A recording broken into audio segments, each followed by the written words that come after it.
Hello, everyone, and welcome to Uncivil Law. For today's case by request, we're going back to 1967, United States versus Robel.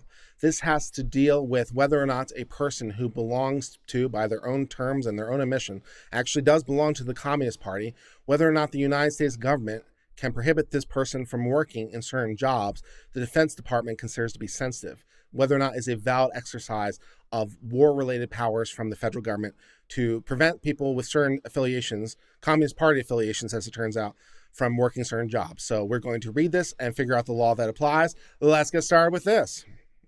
This appeal draws into question the constitutionality of the Subversive Activities Control Act of 1950, which provides that when a communist action organization is under an order to register, it shall be unlawful for any member of that organization to engage in employment in any defense facility.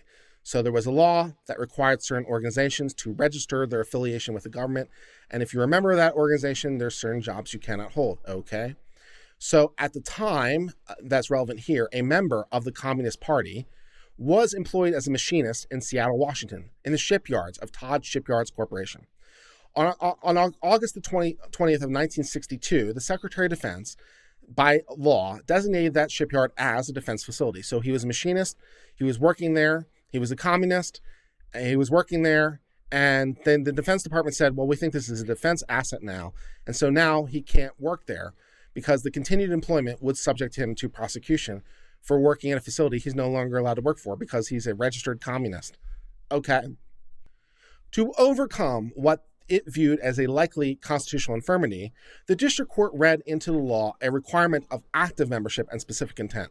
So the district court thought the law was invalid because all you had to do was be a member of the Communist Party. So they tried to save it.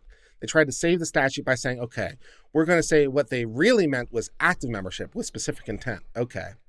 And then they said because the indictment fails to allege the Communist Party membership was of that quality, the indictment for being a criminal with this group was unauthorized. Then the Supreme Court says, we affirm the judgment of the district court, but not so much because you try to provide a saving construction, and we're not going to do that because it's just unconstitutional on its face. So he was indicted for being a criminal. His crime was being a communist while being a machinist at a defense facility. And the district court tried to say, well, you didn't prove that he had active membership. And the Supreme Court just says, yeah, no, it's just unconstitutional because it's abridging freedom of association.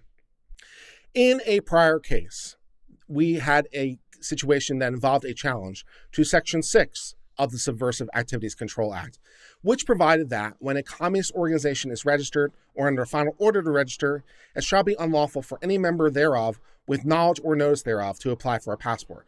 So if you're communist, you can't get a passport. In the prior case, we held Section 6 was unconstitutional because it too broadly and indiscriminately infringed upon constitutionally protected rights. The government has argued that despite the overbreadth, which is not on its face in this particular section, the prior case is not controlling because the right to travel is a more basic freedom than the right to be employed in a defense facility, which I suppose is a kind of a fair point.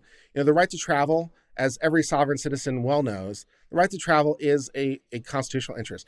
Now, the mechanism of your travel is a whole other set of problems, which is where the sovereign citizens trip up, because they think the right to travel means any and all methods of travel, which not exactly no. But in any case, the right to be employed in a defense facility is not of that same ilk, which is a fair characterization, but the Supreme Court says we cannot agree with the government's characterization of the essential issue. So the Supreme Court says we find it less reasonable. The government seeks to defend the statute on the ground that it was passed pursuant to the war power. Even the war power does not remove constitutional limitations regarding liberties, however. So you still do have liberty, even if there's a war power thing, yeah. The very concept of national defense cannot be deemed an end unto itself that would justify any exercise of legislative power designed to promote that goal. Implicit in the term national defense is a notion of defending those values and ideals which set this nation apart. So you can't just resort to national defense because national defense is not exactly an end to itself. National defense ultimately serves is a servant to core ideas of the values of the nation. So even national defense is a servant to the Constitution, right? For almost 2 centuries, our country has taken a singular pride in the democratic ideals enshrined in our Constitution, and most of those cherished ideals have found expression in the First Amendment. It would be ironic if, in the name of the national defense, we would sanction the subversion of one of those liberties, which makes the defense worthwhile. I do like this quite a lot. So the court here, by Justice Warren, who's writing this opinion, says, defense isn't a goal unto itself. Defense serves a purpose. The defense of the nation. Well, what is the nation? The nation is, at least in part, the ideals. And so it would be a little bit weird if, in the name of serving the ideals, we undermine the ideals. There's a bit of a tension there. So there has to be limits to this thing, because the national defense must ultimately be a servant to the Constitution it serves. I like that quite a lot. That makes sense. It doesn't necessarily imply the government can't do anything, it doesn't have more power under war, but it does suggest that there are limits that the national defense cannot broach. The law in question put the appellee to the choice of surrendering his affiliation, regardless of whether his membership threatened the security of the facility or giving up his job. And then when he refused to make that choice, he became subject to a criminal penalty of 5 years imprisonment and a $10,000 fine. The statute quite literally establishes guilt by association alone, without need to establish that any of the association poses a threat that is feared by the government. The inhibiting effect on the exercise of the First Amendment is clear. We are not unmindful of congressional concern over the dangers of sabotage and espionage in national defense industries, and nothing we hold today should be read to deny Congress the power, under narrowly drawn legislation, to keep sensitive positions in defense facilities from those who would use those positions to disrupt the nation's production. We recognize that while the Constitution protects against invasions of individual rights, it does not withdraw the government's power to safeguard vital interests.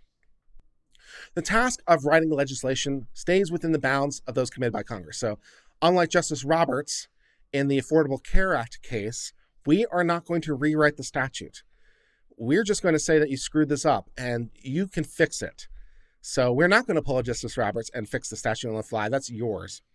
Our decision today recognizes that when a legitimate legislative concern is expressed in a statute which imposes a burden on a First Amendment activity, Congress must achieve its goal by means that have a less dramatic impact on the continued vitality of the First Amendment.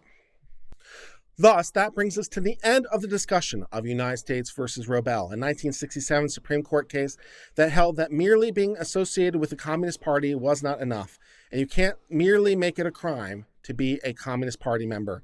And if Congress wants to draw a more narrow statute, they can, but this one went too far. So Mr. Robel is not guilty of a crime because the statute was unconstitutional, because it improperly restricted his freedom of association. And at least for the moment, that brings us to the end of the discussion of this case. Thank you so much for being part of the Uncivil Law family. If you enjoyed this legal education content, please hit the subscribe button. It really helps the channel grow. We appreciate your continuing support. And until later, my friends, cheers and goodbye.